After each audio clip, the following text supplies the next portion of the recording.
Well, Christian friends, we have come to Thursday's lesson. Christ has overcome the world. Christ has overcome the world. And I want to tell you, that's good news for anyone who knows or lives on this planet. It is good to know that Christ has overcome this world. My name is Dwain, and I want to thank you for walking this journey with me this week. You know, right below this video, there are places where you can go and pray, and people will pray for you. And so click on those links. There are people there who want to lead you deeper in your relationship with Christ and pray for you, encourage you in God's word and in your walk with God. Take advantage of it.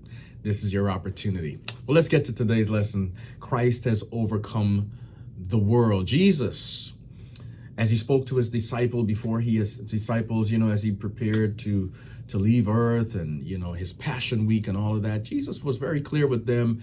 In this world, you're going to have some problems. You're going to have some challenges. John 16 and verse 33, he tells them, listen, I want you to know in no uncertain terms, there are going to be problems and trials and tribulations, but be of good courage. Why? Because I have overcome the world. If there's one thing that is very difficult for Christians and non-Christians to deal with, it is the issue of suffering. It is the things that happen to us on this planet that make us question God and whether he is as good as he claims to be. When hardship and pain hit us, we lose loved ones, or we in devastating situations, or people act upon us in ways that hurt us. We're seeing that right now in our world. We're seeing people doing things to hurt other people willfully. We're seeing justice turned upside down. Where wrong appears to be right, right appears to be wrong. And nobody seems to be doing anything about it. It is sometimes overwhelming when we consider what happens in this world. Is God here? Is God doing anything? Is it just the actions of God that is impacting the planet? His permissive will, allowing things to happen without doing anything. Is that what's going on? Or is he doing things himself? Fine-tuning stuff, making this person do that and making all of us do different things. Is that God?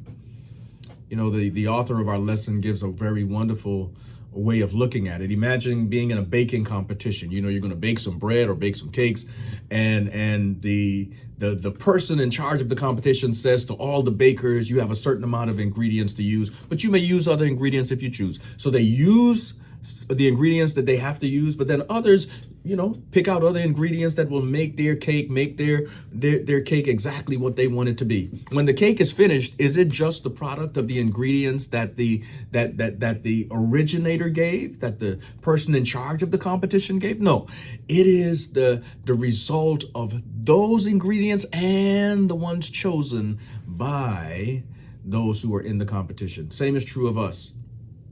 We make choices that impact the will of God.